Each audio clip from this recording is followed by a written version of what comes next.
It's recording.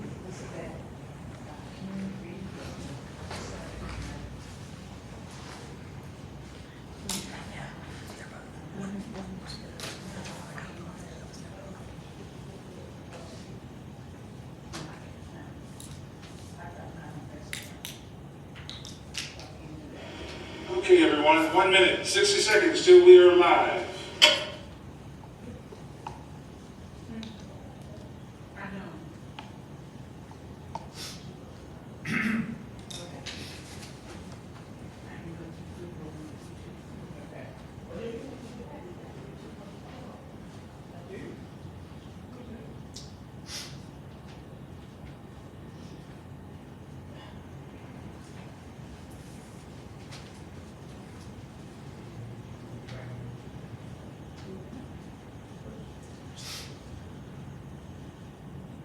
Thirty seconds.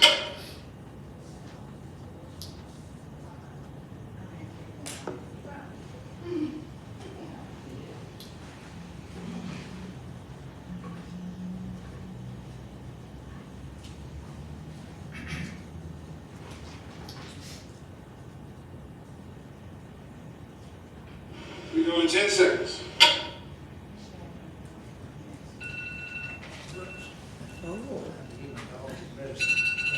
Thank you for coming tonight, and on behalf of the League of Women Voters, my name is Anita Simmons, and we are here for the forum for the candidates for Judge Executive, Steve Tribble and Jerry Gilliam. The League of Women Voters are a nonpartisan political organization that encourages the informed and active participation of citizens in government, works to increase understanding of major public policy issues, and influences public policy through education and advocacy. The League takes action on issues but does not support or oppose candidates or parties. Questions are prepared by a closed committee of League members, and the questions relate to the potential office of the candidate. The moderator is not given the questions until the time of the forum. A coin is flipped among the candidates to determine who speaks first, and Mr. Tribble has the opening remarks first, and Mr. Gilliam will have the closing remarks first. Each candidate has 2 minutes for opening remarks. Each candidate is then given 3 minutes to answer each question, with a 1 minute for rebuttal if necessary. Each candidate has 2 minutes for closing remarks, and then the candidates are timed by our League members. A yellow sign means there's 30 seconds left, and a red sign means stop, that no time remains. All right, Mr. Tribble, you can have the opening remarks first. Yes, ma'am. Thank you to the League for allowing us this opportunity. One of the great honors of my life has been the privilege to serve the good people of Christian County as a county judge executive. I take that honor seriously. I've worked as hard as I know how to make our county an even better place to live and raise our families. I have a proven record to speak for itself. Working with our community partners, we've welcomed 19 new industries, creating thousands of jobs based on data from our EDC. We've paved over 170 miles of previously gravel county road. Working with the city of Hopkinsville, we've improved our 911 emergency system and ambulance services while providing countywide radio coverage for emergency responders. The construction of our Justice Center, expansion of our regional jail, the construction of a new animal shelter, the creation of a new senior citizen center, and construction of the new sheriff's office are just a few of the highlights of which I am particularly proud. However, there are new challenges that must be met in order to best serve our county. One of my primary initiatives is to make broadband internet available throughout the county at an affordable price, no matter where you may live. This is an ongoing project that I want to complete over the next 4 years. I've been very involved in economic development, industrial recruitment. One of the great opportunities we have in terms of job creation is the emerging electrical vehicle industry. Ascend Elements is investing over $300 million in creating 250 jobs in Christian County. In addition, Elevate Windows and Doors is purchasing our spec building, investing $16 million and providing approximately 200 more jobs to the local economy. I believe in properly funding law enforcement and maintaining a balanced budget while maintaining one of the lowest combined tax rates of any comparable county in Kentucky. I remain motivated and excited about the opportunity to serve the people of Christian County. Should you honor me with my re-election, I promise you I'll work as hard as I know how on your behalf for the next 4 years. Thank you. All right, thank you. Mr. Gilliam. Well, thank you, and first of all, I would like to certainly thank the League of Women Voters for putting this debate or forum on. I'd certainly like to thank my family for allowing me this opportunity, and certainly, and most importantly, my God above. I was born in Hopkinsville, Kentucky, and I was raised in Hopkinsville, Kentucky. Both my parents were from Hopkinsville, my grandparents were from Hopkinsville. I grew up in a middle-class home. I grew up out on the Princeton Road. Attended Sinking Fork Elementary School, a fine school, and I'm saddened every day I go by it, sitting there where it used to graduate people from the Sinking Fork area. I graduated from CCHS in 1992, actually went to Hopkinsville Community College and on to Murray State University, where I received a bachelor's and master's degree in agriculture. I later attended the University of Kentucky and completed all coursework for a doctorate in educational leadership. I was very fortunate when I graduated college to come back home to Hopkinsville. And I started the very first ag technology program and became faculty at Hopkinsville Community College. This allowed me to work with students and faculty and community alike. I grew in leadership and later became division chair and later became dean of community, workforce, and economic development. I then went to work back in the ag field in the finance sector, where I continue to help growers in this area grow their operations. I am proudly married to my wife Gilliam. We have 5 kids, and I think the leadership that I have possessed and obtained over the last few years in chairing numerous boards, including the Library of Christian County Agribusiness Association, and being entrusted as treasurer of the First Baptist Church, as treasurer in the Extension District, also shows my commitment to this community. Thank you. All right, thank you. All right, Mr. Gilliam, you will have the first question. Right. Since Mr. Tribble went first with opening remarks. The question is, what would be your top 2 priorities if you are elected? Top 2 priorities. Very good. And I want to answer this in a different way, because one of the priorities is kind of a philosophical change or paradigm change in the way that I think things are being ran today. My first priority is to put people first. And I want to engage all citizens of Christian County. I want to engage citizens in Hopkinsville, Oak Grove, Lafayette, Crofton, Pembroke, and all the communities in between. And I think I want to take that relationships, and as we engage these people, I want to develop a strategic plan that will lead this county that is a grassroots effort that everybody will have a part in making that plan to see for a brighter future. We're losing population in Hopkinsville, Christian County. We've lost 4.7%. Bowling Green and Warren County have gained 16%. They're doing things right. So the second thing I want to focus on is economic development and creating a diversity of jobs. I think our jobs we're very fortunate to have a great number of jobs in these industrial parks. But a lot of that industry is centered around auto manufacturing. And anytime that we have a recession, the first thing people quit doing is buying cars. So that's going to have a direct impact on the citizens of Christian County. Being able to go out and find and help incubate smaller businesses or diversify our industry offerings to include agriculture and some of these processing plants that may not have the impact of a recession, I think is key.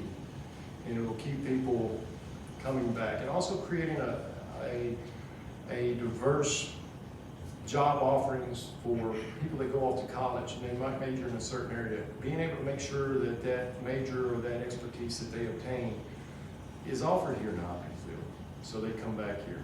I've been no secret throughout this campaign. My ultimate goal is to have my kids and your kids all come back here and be adults that work and play in Christian County.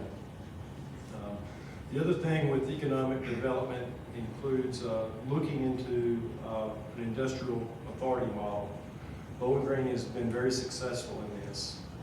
It's allowed for industries to be put on a fast pace. Along with economic development, I think we need to really focus on small businesses. They're the heartbeat of any community.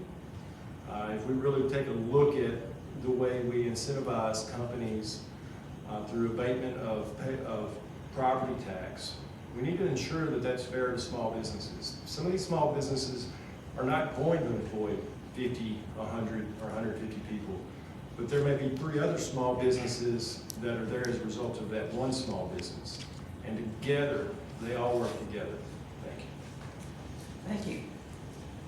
Thank you. Mr. Tribble, what would be your top 2 priorities if you are re-elected? Yes, ma'am. I would suggest that the broadband follow through here to be sure that everyone in Christian County has the broadband near their home. I know that's progressing as we speak, maybe not tonight, but they're working on it every day and going throughout the county. But that's our goal, to see that everyone has that opportunity. I would say continued job growth or economic development, which would include expansion of retail, parks and recreation, quality of life investments to make our county more livable. I agree with Squire Gilliam about the fact that we want to have more residents here, and I do believe that as we create more jobs, then jobs will bring people. And obviously, we need housing for people to live in. Our fiscal court does incentivize housing, and we incentivize industry. And we certainly do need to take a look at the smaller businesses. I don't disagree with what he said there. But I would say that would be my main thing. I think if we could make it attractive for people to live or to relocate, then I believe that would do the job that he's speaking of. So I guess if you want me to say 2, probably the countywide internet and then continued job growth, because I believe that will lead to the other things we mentioned. All right, thank you. All right, Mr. Tribble, you will get this next question first. When infrastructure money comes to Hopkinsville and Christian County, what projects would be your priority? And there's a second part to that question. What projects do you see as priorities?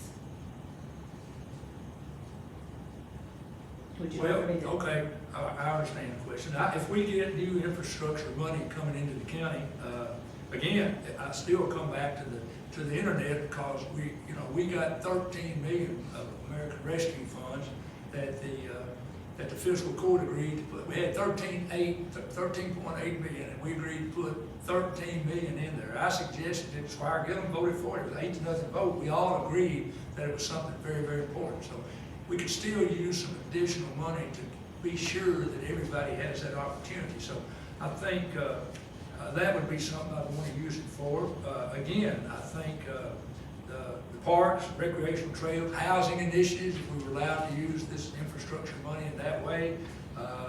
Also, cell service is another need that we have, and I would say that hopefully infrastructure funds could be held where we could possibly partner with some of the companies here, AT&T, Verizon, and try to get a better cell service in our county. I know we all have places in this county when we're driving along and all of a sudden we're cut off. So that's certainly, I think all of those could possibly use any infrastructure money.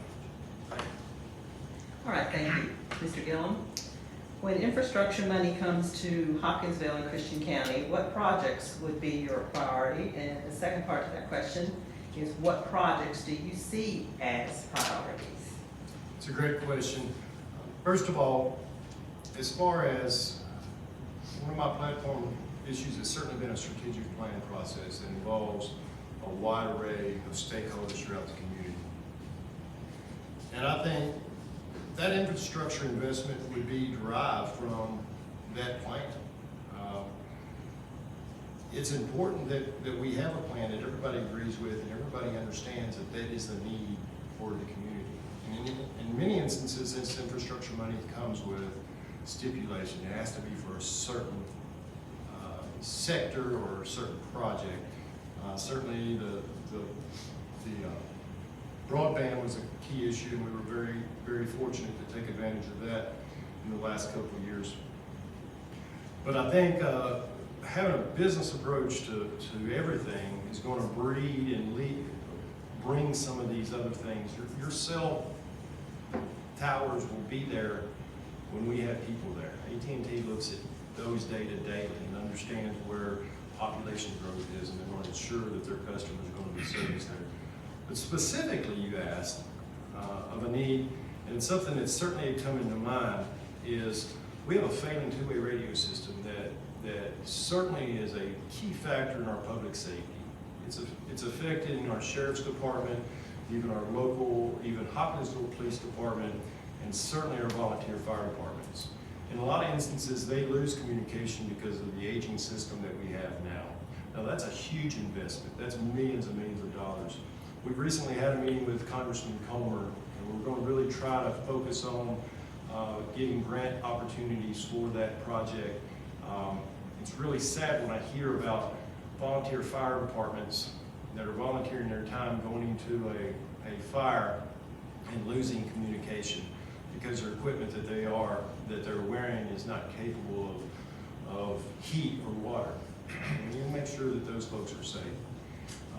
When we talk about a public safety building, I wish that money would have went toward something that truly would affect public safety, and that's certainly one of them. And that has been a very, very common theme I've heard over the last few months with volunteer firemen, with fire chief, with police chiefs, and the sheriff's department. So certainly having that upgrade is essential, and I think there's opportunity to partner with other agencies. And it's kind of when we all work together and develop a very specific plan to address this issue, I think the funding mechanism will be there. The state police is actually embarked on a statewide P26 system that they'll be able to talk from Pikeville to Paducah. So being able to have that access is going to be key, I think. All right, thank you. All right, Mr. Gilliam, you will get this next question first.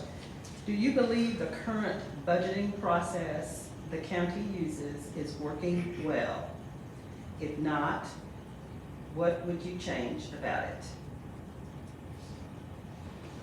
Current budgeting process, typically the budget is decided upon a budget committee that I'm not a part of. It's 3 other magistrates.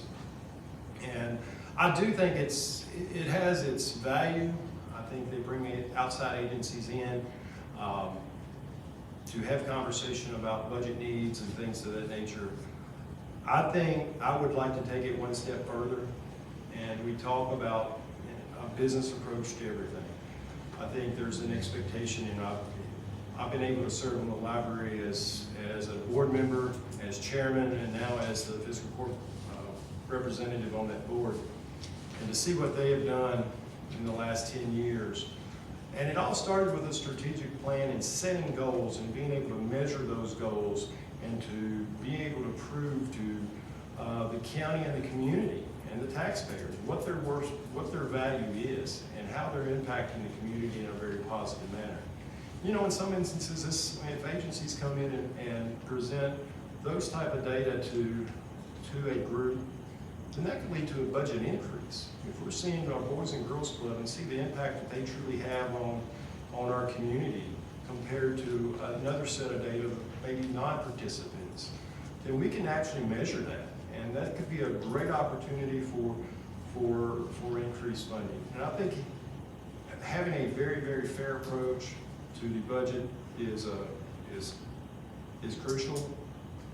I think the framework is there the way it exists today, but I think to be able to enhance it a little further, to ensure that efficiencies are in place, effectiveness is in place. One thing I learned a long time ago, it goes back to a business approach. Improvement doesn't always have to involve spending money. A lot of times improvement can happen with people communicating, finding other people that may be doing the same thing, shared resources. There's lots of opportunities that Christian County can benefit from that may not cost money, and it would actually improve our quality of life and improve improve the savings in some senses of our county taxpayer dollar. All right, thank you. Mr. Tribble, do you believe the current budgeting process the county uses is working well? And if not, what would you change about it?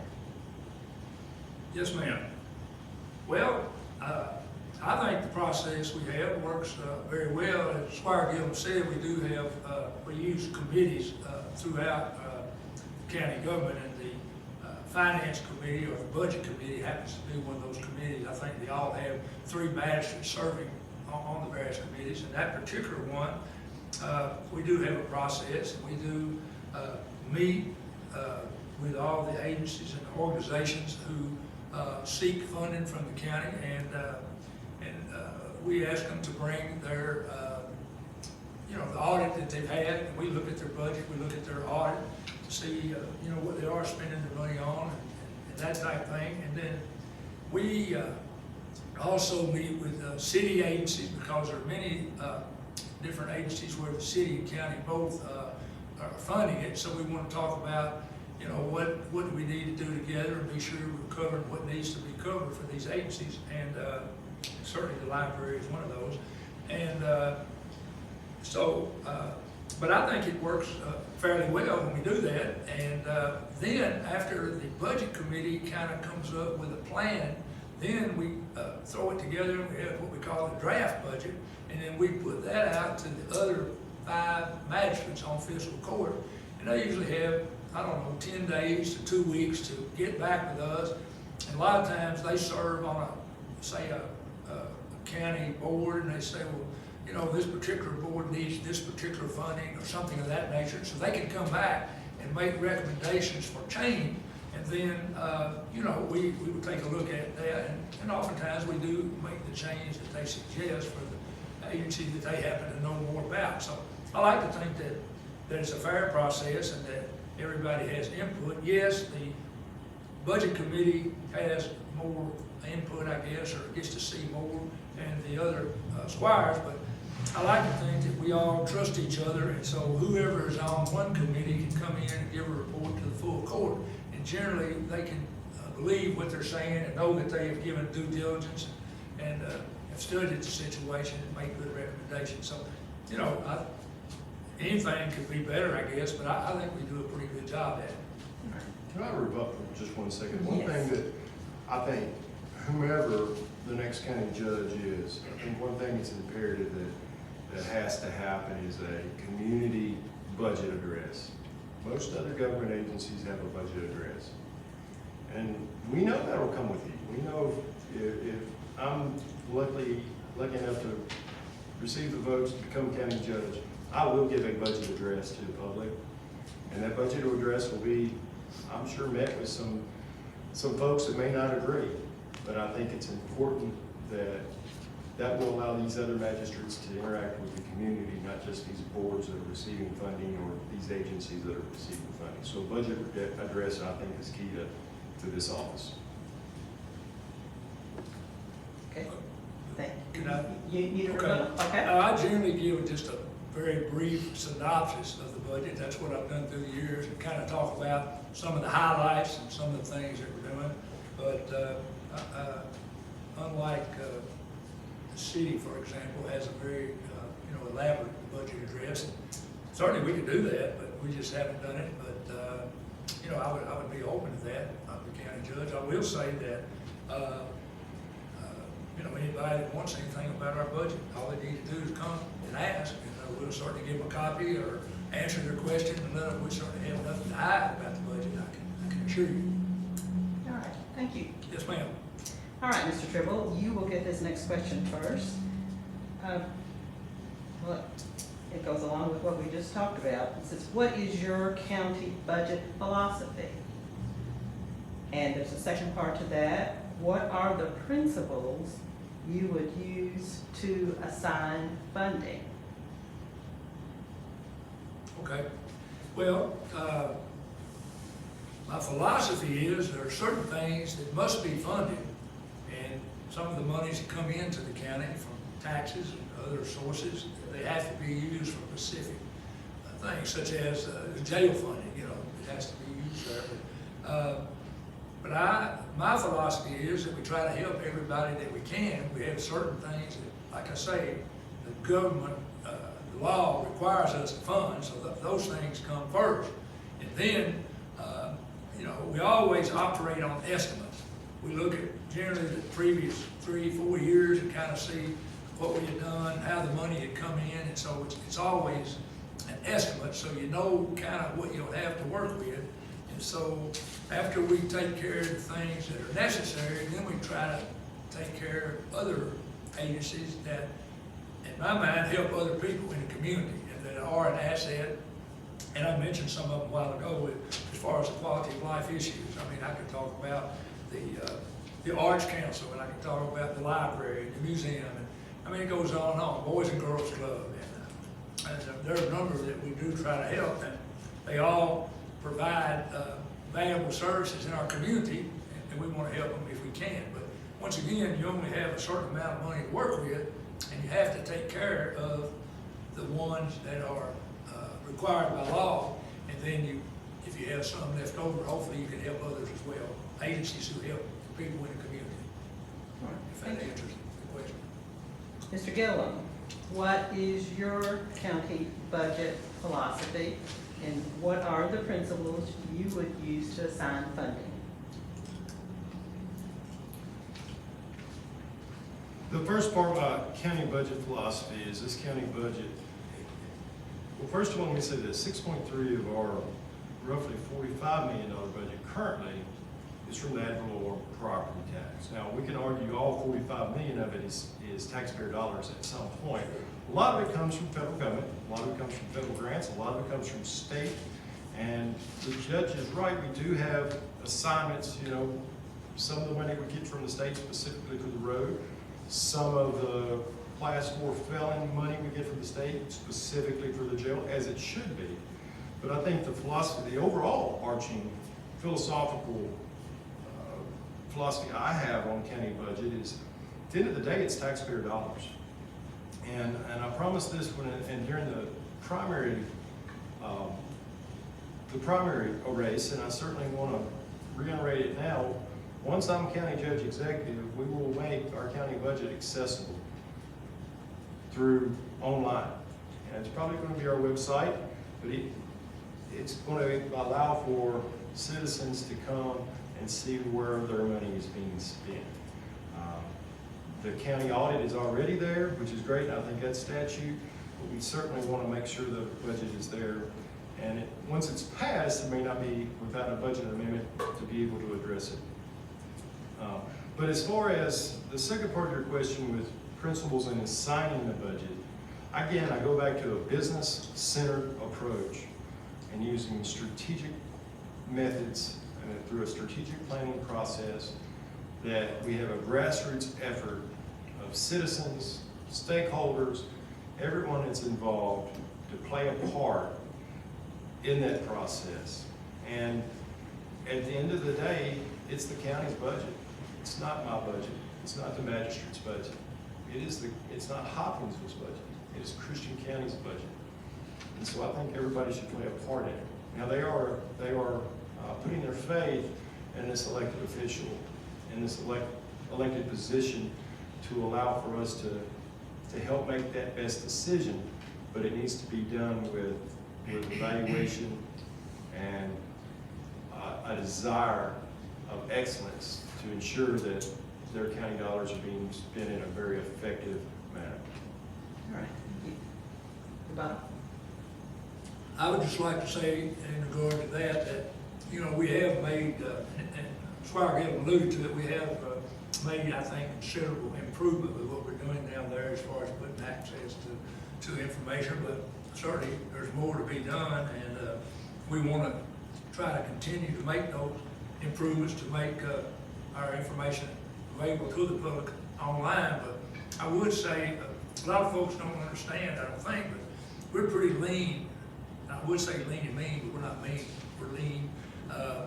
But we have, you know, just 3 staff, really, the county treasurer, myself, and 1 staff in the treasurer's office, and there's 2 in my office. And so, you know, you would probably need people to keep all this up to date, which would require, I guess, spending some more money possibly to have that person there. But we like to think that we do, as good a job as we can. As I said a while ago, anything that anybody wants, all they've got to do is come down or call, and we'll see that they have it. All right, thank you. All right, Mr. Gilliam, this next question, and I want to explain, it's pretty lengthy. Okay. It's actually a public question. We Very do good. take questions on our Facebook page and on surveys for the public to have some input, and this is a public question, so, and I might have to read it again to you, it's pretty long, so you get the choice to answer it first. Okay, the question is, we have a great EMS operation, but with our county being large, the response times to outlying areas is extremely challenging, and every minute counts to begin life-sustaining treatment for medical and trauma patients. Would you support adding an additional EMS station in the vicinity of I-69, exit 23, and Highway 800, or other areas? And would you consider CDBG and other grants for this construction? Absolutely. I actually serve on the ambulance board, and it's amazing the amount of calls that these these medics and paramedics and folks make on a daily basis to the citizens of Christian County. I do know that that operation gets cumbersome at times. Oak Grove does have a unit down stationed at Oak Grove, and I think having a greater presence in the northern part of the county around the 800, Highway 800 and I-69 could certainly be looked at. I've worked quite a bit with volunteer fire departments in the last few months, and honestly that conversation has come up. Being able to respond to these fires in the second largest county in the state can be a challenge. We've got guys that are volunteers, and in many instances, these first responders that are providing medical assistance before the paramedics or our ambulance get there is crucial too. I think having a presence there is something that we certainly look at. Being on that board, I know how tight everything is. I'm going to give you a good example. 2 years ago, we were purchasing ambulances for $150,000. If we ordered an ambulance today, it would cost over $300,000, and there would be a 3-year waiting list to get that ambulance. So we've got, of course, obviously our Christian County Ambulance Charter is partnered with Hopkinsville Fire Department. Chief Bucher does a great job. But I think it's kind of, when I go back to earlier, all working together, being able to talk and find the best solution for problems or issues, especially when it comes to public safety. We talked about the two-way radio system. This is another issue just very similar to that, being able to protect our citizens. And I know you asked specifically about EMS, but let's talk about fire for a minute. If we have a greater presence of a full-time throughout the county, at the end of the day, these people are going to pay less in their homeowners insurance. So being able to really evaluate possibilities and being able to ensure that our people are protected and that they get the service that they need in a timely fashion is crucial. I don't know how our EMS staff does it today. You hear the stories. We meet monthly, and they do a great job considering the workload that they have. But I think it is time that we look at opportunities to create, I guess, additional services for a greater part of our county. All right, thank you. Mr. Tribble, we have a great EMS operation, but with our county being large, the response times to outlying areas is extremely challenging when every minute counts to begin life-sustaining treatment for medical and trauma patients. Would you support adding an additional EMS station in the vicinity of I-69, exit 23, and Highway 800, or other areas? And would you consider CDBG and other grants for the construction? Yes, ma'am. No, I don't disagree with what Squire Gilliam said. This is certainly, I mean, we're the second largest county in Kentucky, 725 square miles, if people don't know.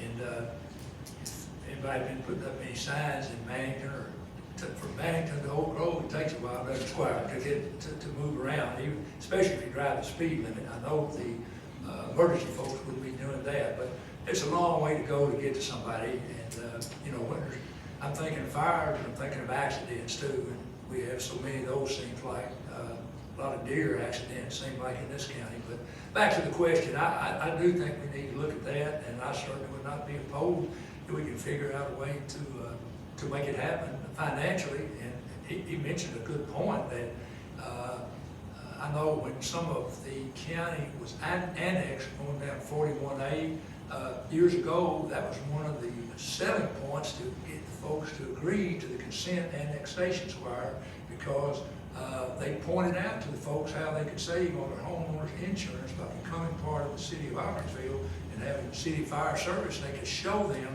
what the bill would be, what it is for homeowners insurance now, and what it would be with that paid fire service. And so, yeah, that's something to be looked at, and I would certainly be glad to look at it, and I think it's something that would certainly enhance the safety of our folks in, from accidents and fires and anything else in between. So that's something that would bear looking into, I believe. All right, thank you. All right, Mr. Tribble, this question is for you. You will answer it next. If elected, what 3 steps would you take to put our county on a firm financial footing?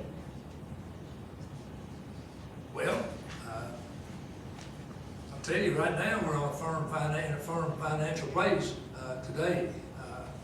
We have an excellent treasurer, and he won't let us spend any money frivolously, will he, Jerry? He watches it close, but we're in good shape today, and so obviously our money comes from, most of it comes from some type of tax. Other than a little bit of money coming into from the marriages we used to do, we got some money coming in from that, but that's not much. And so nobody wants their taxes to be raised. I mean, that's one thing we hear all the time. And of course, our main source of revenue is property tax. In the county of Christian, we don't have a payroll tax, and we don't have an insurance tax, and there's a lot of taxes we could have, but we haven't chosen to implement them. So I think we do a great job with the funds we have coming in. But you know, certainly we want to continue to stay in good shape financially, and I think we've done that through the years. That's one thing that I'm proud of.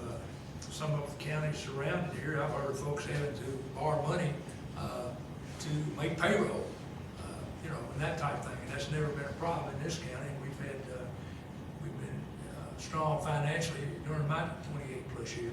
So. All right, thank you. Mr. Gilliam, if elected, what 3 steps would you take to put our county on a firm financial footing? Well, first of all, as I mentioned earlier, is sometimes making improvement to your county, your services doesn't always cost money. A lot of times we can do it without spending money. So having that mentality about everything, I think, is an approach. But you know, we are very fortunate. I'll tell you one reason we are very fortunate from a financial perspective is because of that Christian County Jail sitting right over there. As I go across this state, you hear of countless counties that is truly a burden on that county's taxpayers. We've got roughly 700 inmates sitting over there. A lot of those are state inmates, and a lot of those are inmates from other counties. And we receive funds from those other counties and from the state to house those inmates. One of my biggest fear, and I think vision is a very key component to have in this position, is as the state General Assembly continue down the path of justice reform, which I'm not saying there's anything wrong with that, but at the end of the day, that may be a result of less state inmates or non-felons. that we're currently being compensated to house. So then you still have those fixed costs that it takes to operate the jail. And so being prepared for those situations is key. Promoting growth is the key. I think the number one factor that I want to focus on in growing the tax base. Again, we talked about our population decline. We look at other counties and their population increase. There are counties that are border counties in Kentucky, so we can't use the excuse, well, they're Clarksville, they don't have an income tax. Warren County is the perfect example. Their growth has been 16% in the last 10 years. We need to look at a lot of the things that they're doing, and that may be going to an industrial authority versus an industrial foundation to help attract from an economic development perspective. Also, I think we need to look at duplication within our governments. I think there's a lot of shared opportunities that we have and partners with. There are a few interlocal agreements that we have with some of our sister or our cities within the county, and I think we need to look for more of those. They can help them, they can help us. A shared IT position between maybe a city and a county, and our county would be an opportunity. And one thing that I also have been very, very focused on is diversifying our taxation. Right now, that ad valorem property tax is our only tool in our toolbox. And that affects a smaller portion of our community. 53% of Christian County is rental property. So that burden is being placed on a smaller portion of our community. I'd love to help support, and through the General Assembly, to help us be able to be on the same playing field as Katie's, or as Clarksville, where there's a restaurant tax, or another consumer-based tax. And that way we will lower the property tax. All right, thank you. All right, Mr. Gilliam, you will get this next question. Would you consider a pay assessment or review for employees that are budgeted under Christian County Fiscal Court? For example, the road department or the county clerk employees. Now, this is another question that came up through our Facebook page. It's a public question. Would you like me to read it again? I would. Yeah. I'm not sure I understand. Okay. Would you consider a pay assessment or review for employees that are budgeted under Christian County Fiscal Court? For example, road department or county clerk employees. I'm assuming this is talking about an assessment, pay or increase in pay. If they're talking about a tier program, I think we've got to be very careful with a tier program. The city's embarked on a tier program, and all of a sudden you can get into a financial obligation that may not be what's best for the county. Certainly, I think we need to pay our folks what they're worth. I think we've just experienced this with the jail. We've increased jail, our deputy jailers. We've increased those guys' pay, and certainly should have. The road department works hard. I mean, some of the, they're the ones that are out there during the snow and the ice. They don't need to call in that day because the roads are too. They're the ones that are helping clear the roads, and I certainly appreciate those guys. And the county clerk's office certainly provides a service there. I think to be honest with you, we just really ought to look at how we pay our employees. We need to do an assessment of other counties. What are they being paid? To make sure we want to keep the best people possible that provide our service. They're key services for our community. And if we find out that we're way behind that, I mean, I'm a big believer on analyzing the data from your sister communities and seeing what they are being compensated. They're all in state retirement, so that is something that they would be receiving too. And I think we also need to do a better job of really demonstrating the other benefits that the county receives. We've got a great health program, health care fund program for them, and the retirement, it's been under scrutiny. The county retirement is in better shape than some of the other state retirements, but it's a great opportunity for them long-term too.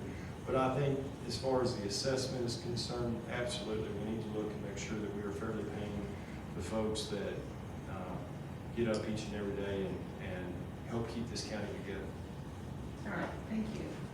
All right, Mr. Tribble, would you consider a pay assessment or review for employees that are budgeted under Christian County Fiscal Court, for example, the road department or county clerk employees? Well, yes, ma'am, as Squire Gilliam said, we certainly want our people to be paid, as well as we can pay them. I go back to what I said earlier about looking at your total budget and the funds that you do have to spend, and you try to allocate them over the entire budget. But I can't say enough about those folks who work for county government, because they do work hard, and as you said, particularly those fellows with the road department, but certainly not the clerks that all do a great job as well. But I do know this: we don't have a lot of turnover with county government. I don't believe, from my observation. We do at the jail, it seems like, and as he mentioned, we have been advertising through Indeed and on the radio, and we have raised pay maybe twice recently for deputy jailer, just to try to, because obviously you've got to have somebody there to run that place. But we haven't had a lot of turnover. That does not mean that people don't need to have these assessments and look at, as he said, what's being paid in other counties, because certainly we want our people to be paid accordingly, because they are great employees. But so I guess the answer would be yes, I'd be willing to take a look at that. I will point out that the clerk and the sheriff's budget are not on the fiscal year budget like everybody else. They have a budget that goes from January through December. And actually, when we approve that, we approve like total amounts of expenditure, I guess, in about 3 categories. We don't really get into, what the clerk or what the sheriff is paying his folks. In other words, we allocate a certain amount of money to that budget for the annual budget, and then it's up to that elected official, who's a constitutional officer, just like the county judge, to decide what the salaries would be. So that's the way it's been, and we could certainly talk to the clerk about it, but I think the clerk and the sheriff kind of set their own salaries, the way I understand it. Okay, Yes, thank ma'am. you. Okay. All right, Mr. Tribble, you will get this next question first. As a community, how can we raise the median income level? Well, I think it's the jobs that are available, and having people educated to go take those jobs. As I said earlier, I think we've been blessed. We've had 2 announcements within the last month or 6 weeks or something like that. We're going to have groundbreaking actually on a week from today on the Ascend Elements project, and at the community college they have the I think it's called the Kentucky Fame Partnership, where the young folks can actually, there's a lot of industries in this community that are participating in it, and the young folks can go out there and actually work while they're also getting an education. And it's kind of like a contract. In fact, they have signing ceremonies, like if an athlete was going to sign and go to college, you actually come out and sign in front of your peers to go to this industry and work. So you learn a job while you're going to school, and then you can get out of school and go straight to work, and maybe, making a very good salary. You make pretty good money even while you're in school, I believe. So that's something that certainly the more people we have working, that brings up the income of everybody.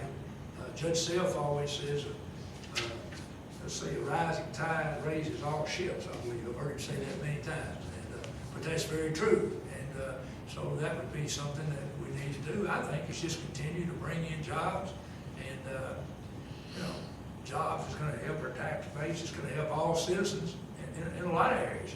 Hopefully we get into a situation where we have more home ownership. I know Squire mentioned a while ago about 53%, I believe, folks that are renting, we want folks to own homes. So if they were able to work and have a livable wage, I would hope that they would be able to have affordable housing. Another thing about that, the fiscal court, we have a program, a lot of people may not know about it, but we actually will incentivize residential housing too, to try to get more homes built here, because if we're gonna raise our population, there is I believe, a small decrease, and we don't want that to happen. Sometimes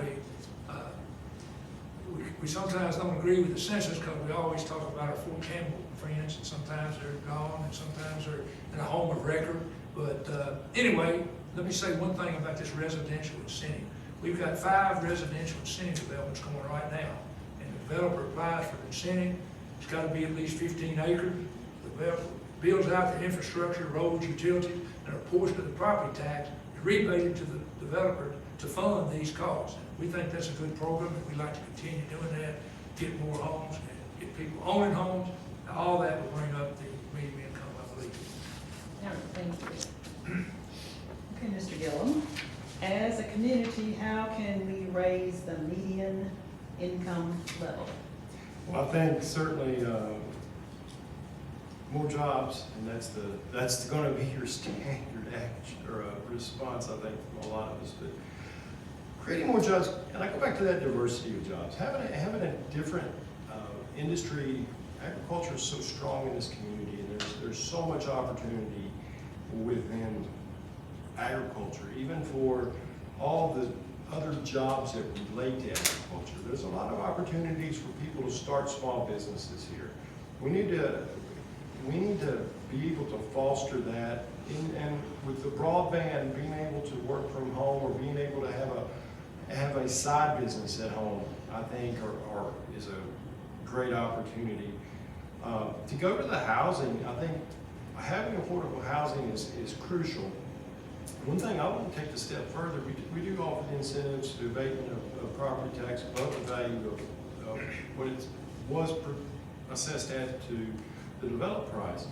But one thing that I would love to see is the county make an investment in and help, because a young developer is not going to have the capital to all of a sudden start putting street lights, curb and guttering, blacktop asphalt into a neighborhood. But if the county can assist in those areas on the front side, actually file a lien and put a lien on those properties, and once those properties are sold, the county has received their money back. That's us helping. That is us helping a younger person or a young developer that may not have the capital to be able to put up right off the start. More affordable housing is going to create opportunities. The home ownership is a huge thing.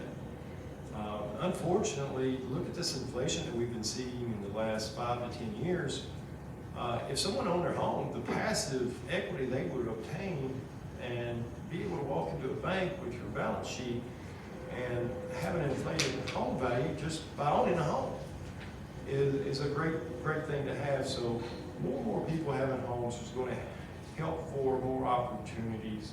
Small businesses, being able to create small businesses, being able to have county people understand the opportunities that are out there. I think that's another thing, and something that the county can partner with. I don't think that we need to lead that. Community college does a great job, but we could maybe be that catalyst that helps it spread the word, or being able to help partner with.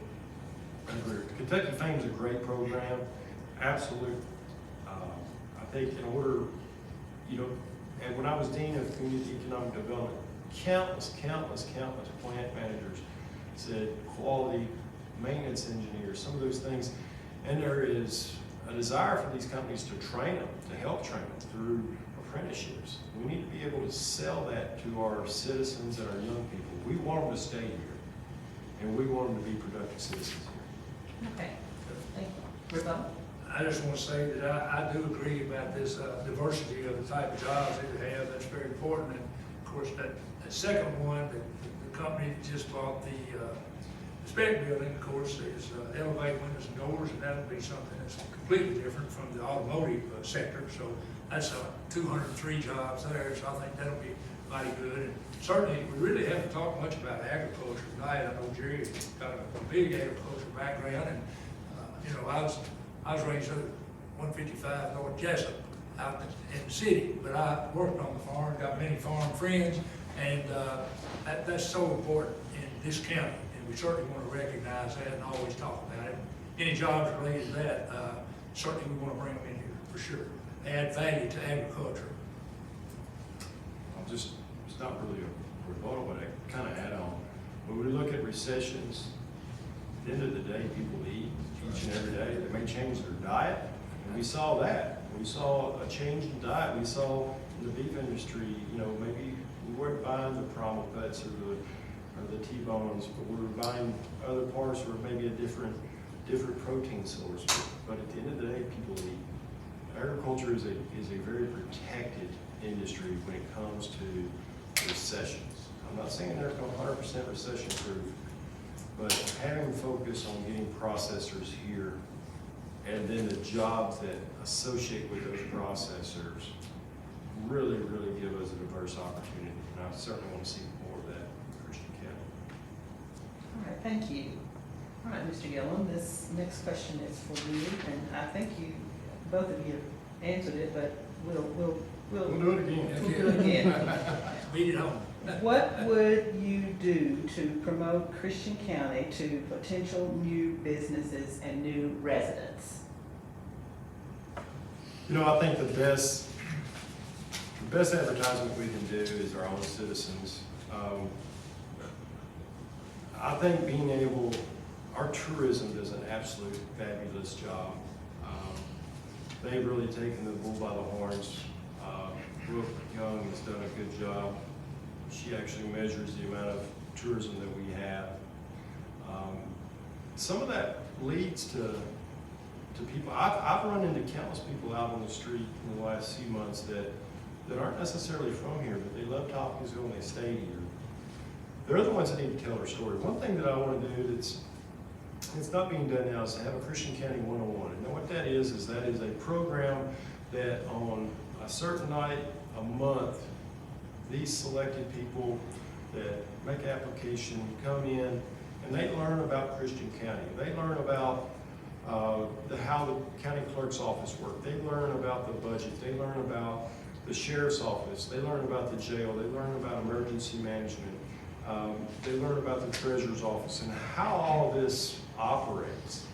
And they are your best salespeople when they're out. When they run into people maybe looking to come or move here, or being able to be very knowledgeable of how your county works, being able to know some of the things that are involved in Pembroke with their festivals, being able to know you need to go down to Lafayette and during these days, or you need to go to Oak Grove, the butterfly festivals.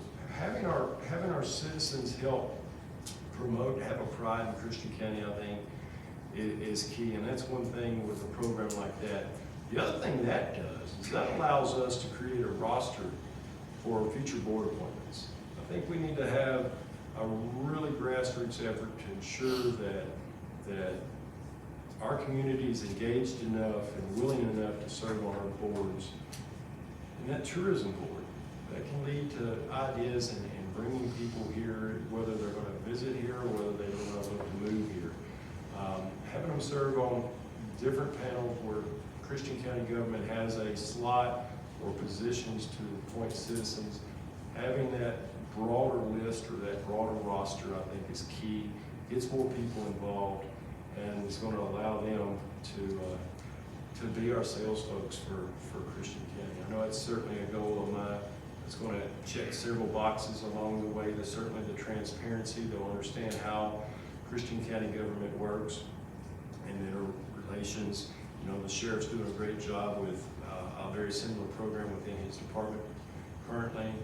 I've talked with several people in the community, and they're very excited and encouraging for that. All right, thank you. Mr. Tribble, what would you do to promote Christian County to potential new businesses and new residents?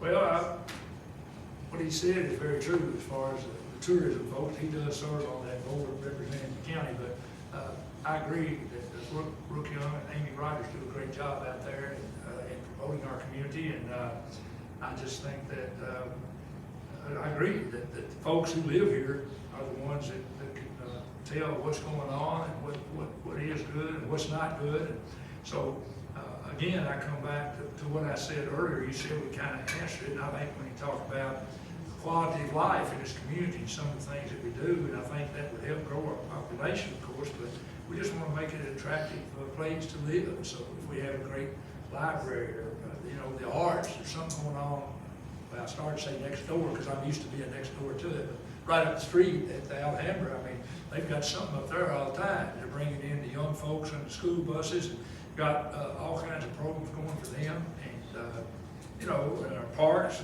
the recreation department, and Tab Brockman and his group do a great job to bring people in our community and let them learn about what we have here.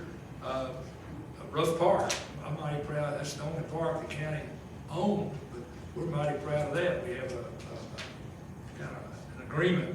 Say, I tell people that we lease it to the youth league for softball and baseball, and they're supposed to pay us $1 a year, Squire, but I don't know if they ever paid it. I haven't seen it, but they do use it, and we've made improvements there each year, try to keep it, as a great park. And so just other people talking about what we have going here, I believe is how we do that.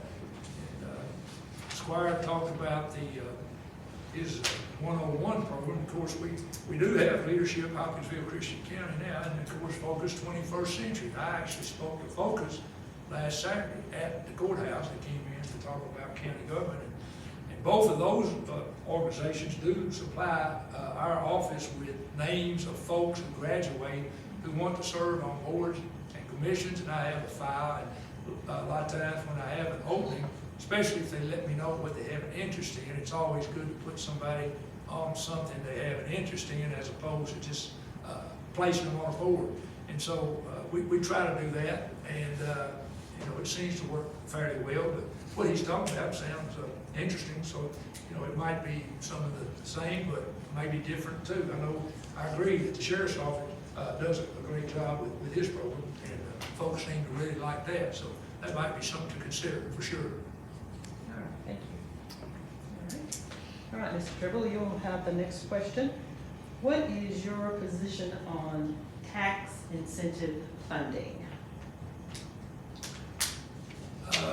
Well, we've been doing a lot of it. The fiscal court we've adopted a policy for incentives that the whole court voted on, and we stick to that policy. And it's based on the increase of assessed valuation. For example, if you have just an empty field, then you're getting ag taxes for that. So if somebody comes in and builds a plant, let's say, and it gets reassessed, then obviously it has a new value. And so depending on the amount of money that's invested by whoever's getting the incentive, we give them a percentage of that property tax back. We rebate it. They pay it, we rebate it for a period of years, again, based on the investment. So that's been adopted, and anybody can look at it and see what they could get in the way of a commercial or industrial incentive. And then, of course, I mentioned the residential incentives a while ago. But the property taxes are paid, and then a percentage is refunded to the company. And this is an incentive to provide jobs, really, for our residents. That's why we do this. And we have partnered with the city numerous times with incentives to attract businesses. And there's two of those that were really kind of unusual, Squire. I think you remember this, maybe at least on one of them. But the Thompson Thrift retail development out near the Bruce Center. On that one, that's a shopping center out there where Hobby Lobby and PetSmart are. And then U.S. Tobacco would be an industrial development, one retail, one industrial, but that created jobs. But what about that? What's unusual or unique there, cash was paid up front. That's something that's not usually done, but each of those, they kind of said, we got to have that in order to come. So the city and county got together, and the city actually issued the debt to cover the upfront cash payment. But then the city and county funded the debt service through the property taxes for us, and through the property taxes and payroll taxes that the city collect. And so basically, paid the debt service with the tax, that makes sense. That's kind of unusual, but I will say this, U.S. Smokers Tobacco, they've actually paid theirs off, Squire. Theirs is paid now. So that was kind of an unusual way to do it, but it was incentives either way. One for a lot of jobs, good paying jobs at U.S. Smokers at their new facility, and then other jobs and retail with Thompson Trip. But then we've got our regular that we do all the time. Really, it's for anybody. Anybody wants to look at it. I've sent copies of it to many people when they ask and said, you know, if you've got something that will fit this here, you're going to spend a certain amount of money, you can do it. All right, thank you. Okay, I'll stop. All right, Mr. Gilliam, what is your position on tax incentive funding? As was mentioned, we do have a tax incentive funding, and I would agree it's objective. It's very, you check these boxes, you get X. However, when I'm out in the community and I'm talking with smaller businesses, I don't think it fits their model very well. And especially if we look at small businesses, you know, they may not be making $1 million investment, or they may, and, you know, this incentive is based on investment and jobs. They may not be hiring 75 people or 50 people, but they may be hiring 10 people. And that industry may be feeding another industry that may be a small business that may hire 10 people. And that industry might be associated with another industry that may hire 15 people. So collectively, we have gotten local people creating small business that have engaged a lot of employees that are living, working, playing in Hopkinsville, but yet our incentives are going to larger organizations. And I'm not saying we need to take anything away from that, because that's the cost of doing business to a large degree. But I think we need to look at the matrix and see if there's a way that we can tweak it to make sure that we're equitable to smaller businesses, because it's not comparing apples to apples.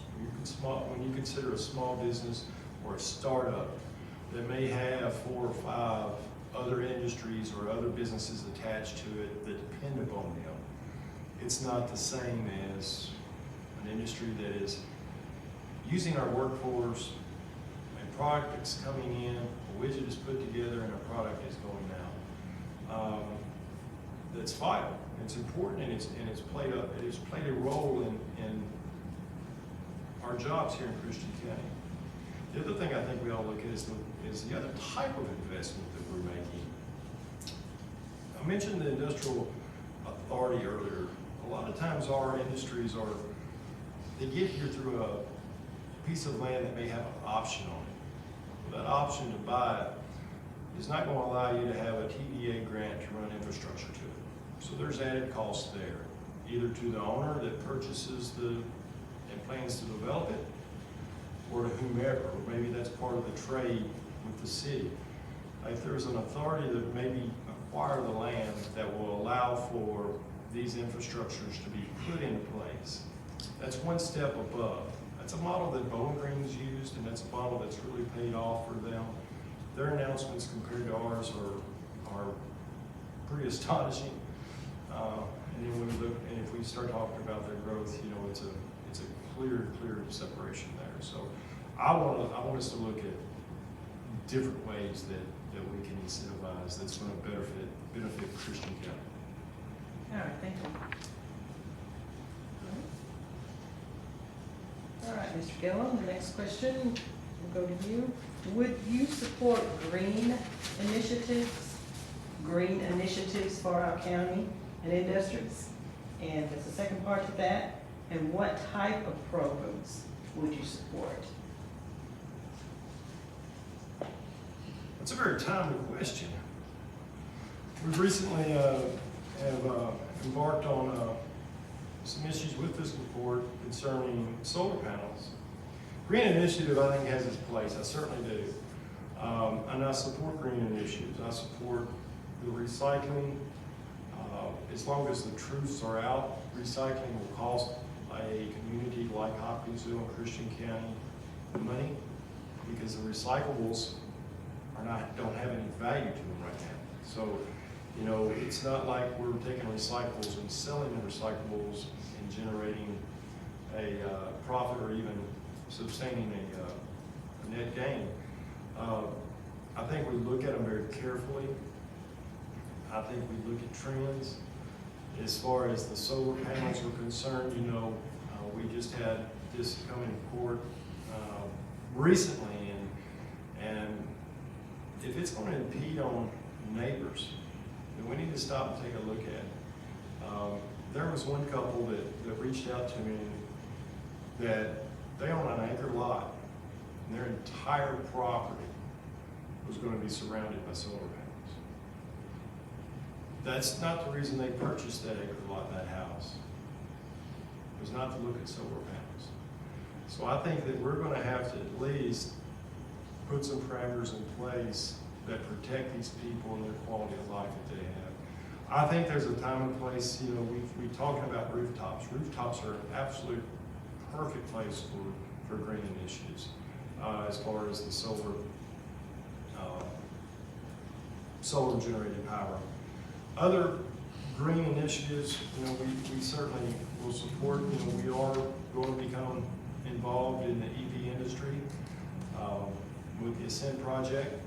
And so I think at the end of the day, we look at it and it's whatever our citizens want.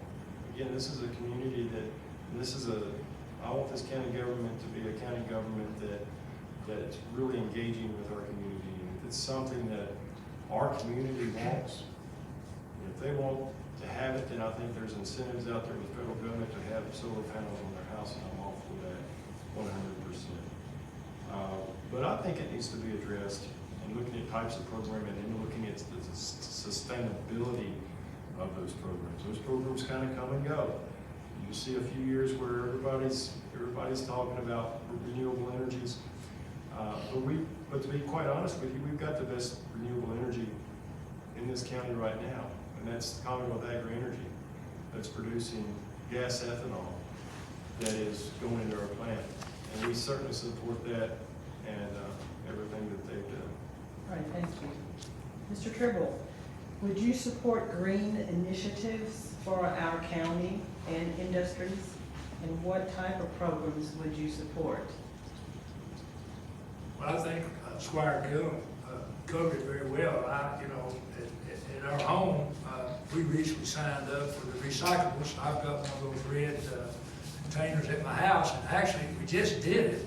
And so I usually put my other one out like early in the morning before I leave for work. So I put them both out there, and I came home and the red one still had the stuff in it. And I couldn't understand it, so I checked into it, and they said, oh, those people come really early. They don't come at the same time. So next week, I'm putting it out the night before. I learned something. But, you know, we're trying to do our part there. Shelley and I are with that issue, but that's just one issue, of course. And I agree about Commonwealth Agri-Energy. Man, that is one. I went to the annual meeting. Squire Gilliam was there the other night, and the amount of money that they returned to the stockholders, not only with Commonwealth Agri-Energy, but everything out there associated with that elevator is really, really doing great. There's no question about that.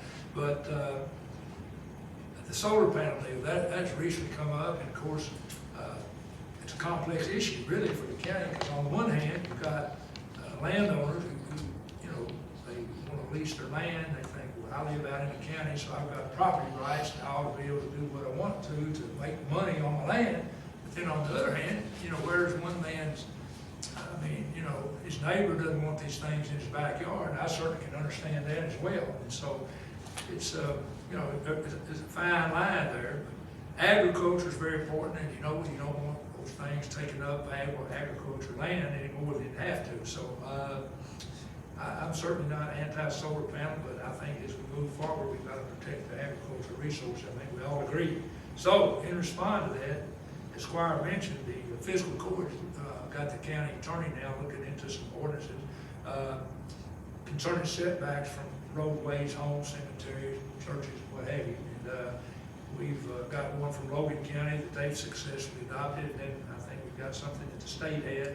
They're working with Community and Development Services here, who's also looking into that issue with even within the city of Hopkinsville. Of course, there is no zoning outside the, the incorporated areas.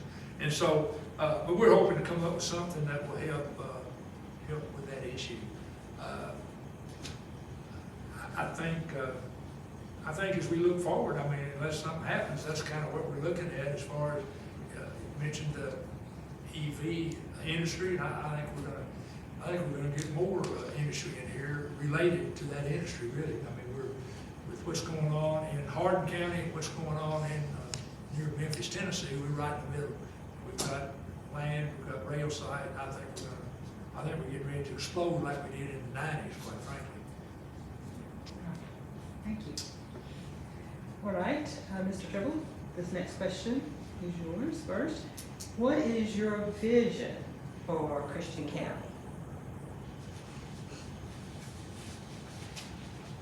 Well, I think I want this to be a place, obviously, I think we both want this to be a place where Jerry's kids, my grandkids, would want to come and live and work. And I think the way we do that, it's already been alluded to. We want to create jobs, obviously. The more the better, and I really believe if we create these jobs, I believe that that's going to all lead, obviously, the tax base will improve. And then if we work on the recreational activities, the quality of life issues, then I think that will make this, my vision would be for this to be a place that people would want to come to and would want to live.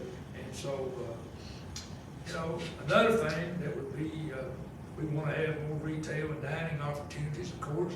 But something else I want to mention here, I don't know if y'all are going to ask a question about this or not. There's been a lot of conversation about the homeless situation. I'd like to see this be a place where we could do something about the homeless situation. And don't ask me what that is, if that's one of your questions, because I'm not sure I know. But I do know that working with law enforcement, working with mental health, and working with the city and the county, there ought to be something. So my vision would be that we could do something to help with that situation, by helping these people find another place to be, or get on their feet, or get the help they need to take medication or whatever it is to help let us have a community with less of a homeless situation. But I do know that this is something that's going on all around the country. If you travel in, you see this, so it's not just something that's happening in Hopkinsville, Christian County. But I would say that would, with people working together to solve that, that would be part of my vision to say that we could do that successfully. All right, thank you. All right, Mr. Gilliam, Yes, ma'am. what is your vision for Christian County? My vision is something that I've really been focused on, and I think, again, going to a business approach to county government. Every successful business has a vision, a mission statement. I think we need to develop, again, through planning, through identifying stakeholders that are going to be participating in that plan to see what this county, this needs to be, this doesn't need to be a jury thing. It doesn't need to be a magistrate thing. It needs to be a community, a slice of our community involved. And what do they want? I want us to be proactive instead of reactive in most anything that we deal with and do. Nashville's growing at 83 people a day. If you look around a 30-mile radius of Nashville, they're already developed. There's no other direction for that growth to occur except our direction. And a lot of times they're going to bypass Clarksville. We need to be prepared for that. And I'm not saying we want a very fast growth that creates the problems that it's going to create, but I think we want a very organic growth and again, it goes back to the community. What does our community want? I'd love to see our county benefit from lower income tax. That's a state issue that our General Assembly is working on, and the friends in General Assembly are fighting each and every day to get that income tax plug pulled and more of a consumer-based taxation, and I'd love to see that because that's given more fair, equitable taxation to all citizens. Again, we mentioned controlled growth. But one thing that I want to see in vision that I have is, Christian County isn't just Hopkinsville. It is Pembroke, it is Oak Grove, it is Lafayette, and it's Crofton. But one thing that I want to have is a quarterly meeting with these mayors to sit down and talk about what's the issue in their communities. You know, one thing that I really see in all of these communities is a sense of pride, and I understand that pride. Pembroke, you're from Pembroke, they're proud of it. If you're from Crofton, you're proud of it. If you're from Oak Grove, you're proud of it, and same with Lafayette, and certainly same from Hopkinsville. So I think having all the mayors with all of our cities within Hopkinsville together to talk, because at the end of the day, we're all from Christian County. And to be able to come up with that vision from a unity perspective and from a agreed stakeholder perspective, I think is going to drive prosperity to Christian County. Everybody will be singing on the same page, and it's certainly something that I want to see. As far as the homeless situation, I will address that as well. I think we've got to find the root of the problem. Where's it coming from? I've heard they're being dropped off from other cities. Maybe we can talk about that in a minute. Rebuttal? I was just gonna say, someone was talking to me about that today, and they said, well, we think these folks are being like, they get out of the Christian County jail from some other county, and they just let them out, they're wandering around with no place to go. So even before I came here tonight, I thought this might come up, and I called our jailer and said, is this true? I didn't, he said, absolutely not. He said that when people get released here from other counties, either someone picks them up from family, or they get a bus ticket, and he said someone from the jail takes them to Clarksville, to the nearest bus station. So he says that's not true, but y'all may have heard it too, but I wanted to verify that. Thank you. Okay, thank you. And I think one way to solve that, and I'll get my little rebuttal on that, I just think, and I agree, it may not be from the jail, but I think it may be a culmination of things. We've got a CSX line coming through here that stops. We just need to identify the problem. Once you identify the problem, you can help find a solution. And it's not going to be an easy solution. It's not. There's accountabilities at all levels, and these small businesses downtown doesn't deserve to have homeless that are interfering with their small business. I am sympathetic, empathetic to these people, but and most of them need help, whether it's a rehabilitation type help or something. But I think to solve the problem, you need to understand the problem that comes to the root of where they're coming from. All right, thank you. All right, Mr. Gilliam, you will get our last question first. The question is, what makes you the most qualified candidate for Christian County Judge Executive? What makes me the most qualified candidate, and I don't need notes for this, I think I have spent the last 25 years in a very, very diverse career in Christian County. I've met all aspects of Christian County, from higher education to working with these industries, through my work as Dean of Community and Economic Development, to my ag finance sector, where we met with our #1 small businesses in Christian County, the Christian County farmer, and sitting at their table, in their kitchen table, talking about helping them find financial solutions for their operations, talking about their goals. So I've got a strong pulse on a very good cross-section of this community. If you look at my track record in my leadership roles of serving as chairman of several boards and organizations, I prepared myself for this position over the last 25 years. Being able to listening to the citizens of Christian County, listening to their desires, listening to their concerns, having an understanding of what may be keeping them up at night, all go into preparing me to lead this county into a new generation of leadership for Christian County, and I really, really look forward to that. I think the opportunities for this community and this county are endless. It's endless, and it's time for a new generation to take that charge and take that business model approach to county government and put some accountability where accountability is due. Provide that assistance where assistance is needed. understanding that one of our primary responsibilities, listening to people, not being wasteful. You know, we had we had a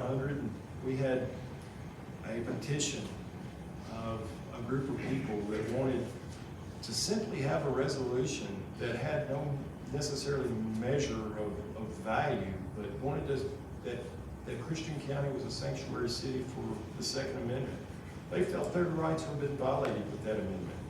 That's something that we should have done.